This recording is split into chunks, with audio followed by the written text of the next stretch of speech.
Bəli, salamlayıram sizə bir daha. Şuşa Qlobal Media Forumu çərçivəsində keçirilən müzakirələrdə qlobal informasiya təhlükəsizliyi, süni intellekt, dezinformasiya ilə mübarizə və medianın gələcəyi ilə bağlı məsələlər diqqət mərkəzindədir. Dünyanın müxtəlif ölkələrindən gələn jurnalistlər, analitiklər və media ekspertləri bu mövzular ətrafında fikir mübadiləsi apardılar. Elə indi isə forum iştirakçılarından biri Amerikadan olan siyasi şərhçi və Newsmax TV-nin eksperti Brian Live bizimlədir. İstərdik ona öz salamımızı verək.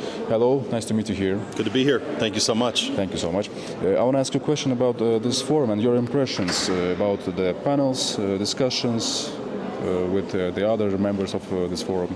And it's your first visit to Shusha Global Media Forum. It's my first visit to the forum, my second visit to Shusha. It's very good to be back here in Azerbaijan, and it's really important to be back here because relations between our two countries, the United States and Azerbaijan, are now stronger than ever before. So it was very important for me to be here to add an American perspective to what's happening on the global media landscape. But so far the impressions have really been fantastic, and it's great to meet people from all around the world from the global media landscape.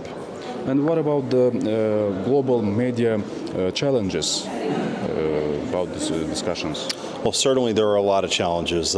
We've heard the terms, fake news in America all the time, and there's a lot of fake news and there's a lot of misinformation that happens all the time. So it's really important that we get the facts straight. We talk about what's actually real and not what's fake, and it's been nice to hear people from here also talking about that as well, because we have to have a commitment to real news, real reporting, not fake news. Thank you so much for the interview and for your time. Thank you so much. Good luck. Thank you. Bəli, müsahibimizə sual ünvanladıq ki, ümumiyyətlə onun təəssüratlarını öyrənməyə çalışdıq və buradakı müzakirələr haqqında öz sualımızı ünvanladıq. O isə bizə bildirdi ki, Amerika Birləşmiş Ştatları və Azərbaycan arasında münasibətlər hazırda əvvəlki dövrlərlə müqayisədə daha güclüdür. Onun sözlərinə görə Şuşa Global Media Forumunda öz iştirakının əsas məqsədi qlobal media məkanında baş verən proseslərə Amerika baxışını təqdim etmək olub. Qeyd edir ki, forumla bağlı təəssüratları olduqca müsbətdir və dünyanın müxtəlif ölkələrindən gələn media nümayəndələri ilə görüşmək onun üçün maraqlı təcrübədir. Brian Live vurğulayıb ki, qlobal media mühitinin qarşısında bir sıra ciddi çağırışlar dayanır. Xüsusilə də dezinformasiya ilə və saxta məlumatların yayılması ilə bağlı məsələlərdir. Bugün ən aktual problemlərindən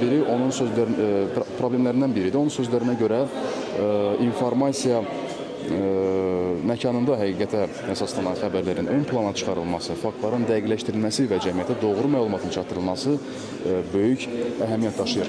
Bizim bu saata çatdıracağımız son məlumatlar bunlar idi. Qarşıdakı xəbər buraxılışlarında elə biz də forumu izləməyə davam edirik və tamaşaçılara da çatdırmağa çalışarıq tam təfərrüatları ilə. Hələlik isə sözü yenidən studiyaya ötürürəm.